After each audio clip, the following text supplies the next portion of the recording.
In 2020, the fashionable cause was something called BLM, which has subsequently been discredited.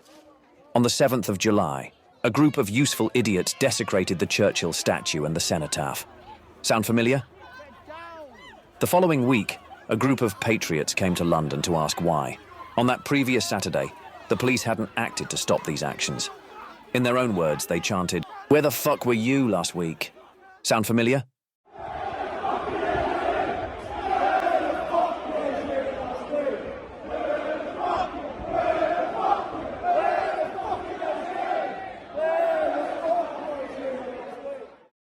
This was the BBC coverage of that day. And Tom Symonds, our Home Affairs correspondent, is here. Tom, you were out there as well today. Is it possible to say whether this was coordinated? How many of the people out there are allied with right-wing or far-right groups? Well, it's a really interesting question, excuse me, because with protests, usually there's a demand. There's a specific group of people who are protesting and there's a demand. We tried to ask a number of people today why they'd come along, what they were protesting about. And unfortunately, we were met with threats and also abuse.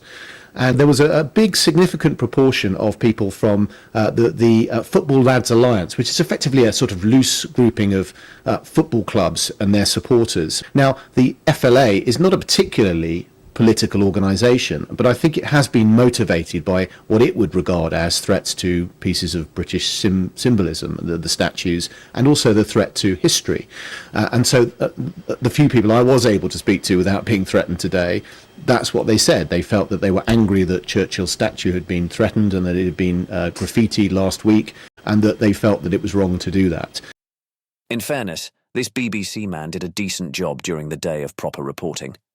It is true that increasingly, BBC camera teams are finding very few people who are prepared to engage with the state broadcaster. However, he has forgotten that his live report during the day didn't really show much of what he called abuse. We tried to ask some of those protesting why they'd come. Report the truth. I'm asking to speak to you so I can report what your truth is.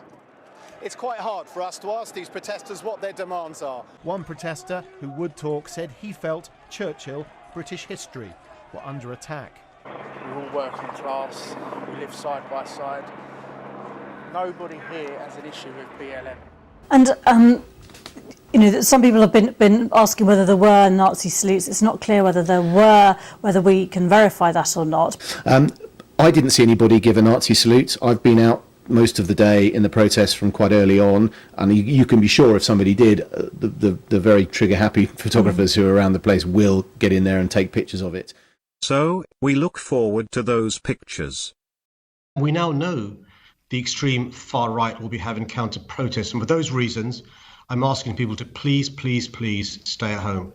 How do you categorise the extreme far right? Because it wouldn't be fair to use those words to describe somebody who is concerned about possible damage being done to a statue of, for example, Winston Churchill.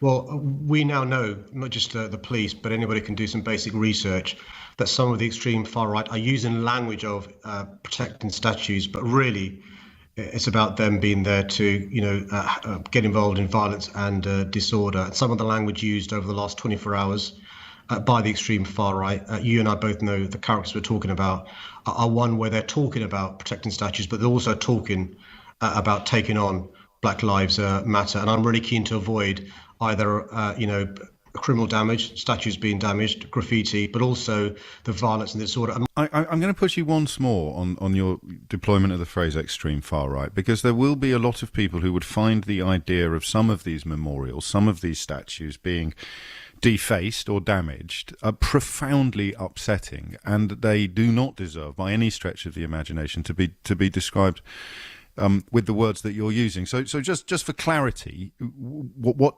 section of potential protesters coming to London tomorrow do you refer to when you say extreme far right? Because you can't be referring to anybody worried about a statue of a wartime prime minister being damaged. Well, look, the likes of Yaxley Lennon and Batten and their followers and the so-called democratic football lads and on. But actually, if their concern is they're worried about Winston Churchill being, vandalised or the cenotaph having graffiti on it, well, we've now covered both those things up and the flags. And so I'm not quite clear what they'd be seeking to do, except to sow discord, disharmony, but also to try and provoke violence, vandalism, and disorder. So if that was their reason for coming to Central London, that reason's now gone.